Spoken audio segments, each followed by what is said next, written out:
हाँ तब रउआ सब एंजॉय करी। हेलो दोस्तों, वेलकम टू माय न्यू ब्लॉग वीडियो। तो कैसन बनी रउआ सब, आशा करतनी ठीक होखे। आज है होली आ देख सकतनी हमनी के टी शर्ट फाट चुकल बा, हमनी के इज्जत उघार हो गइल बा।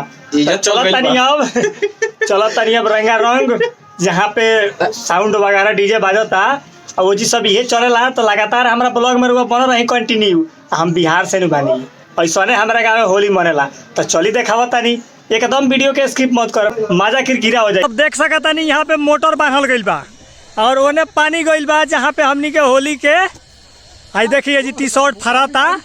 अब बिना फरले जी होली ना मनेला, आई हमारा गांव के रिवाज हो। देख सकता नहीं बिना फरले होली ना बनी। अब हमनी के चलत तनी सन जहाँ पे रंगारंग होली के माहौल बनल बा, वही जी माहौल। देखिए एको गो जवान के देह में कपड़ा नहीं थे। हाँ देख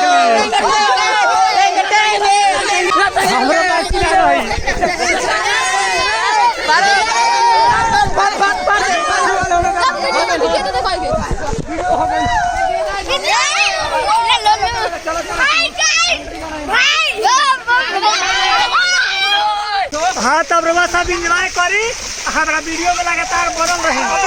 देख ली होली और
हम लोग आ चुके हैं सरदार में होली का दहन हुआ था, यानी हम लोग बोलते हैं सेमत मैया का पुकार।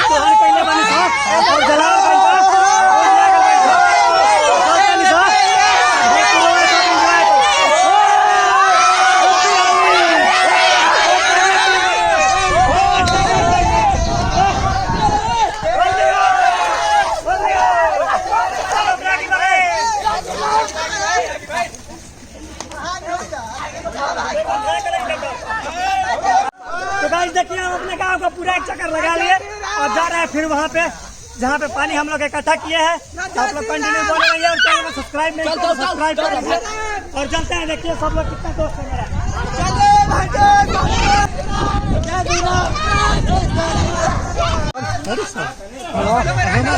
हाँ भाई हमारे मेरा बहुत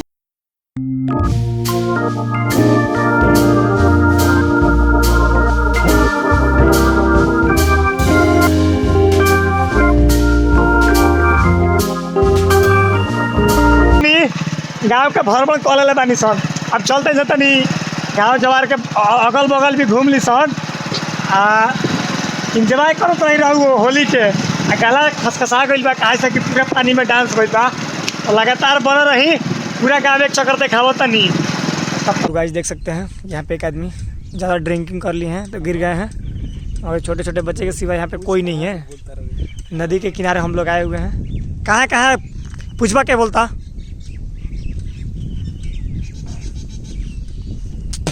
ये कहाँ घर हो? हेलो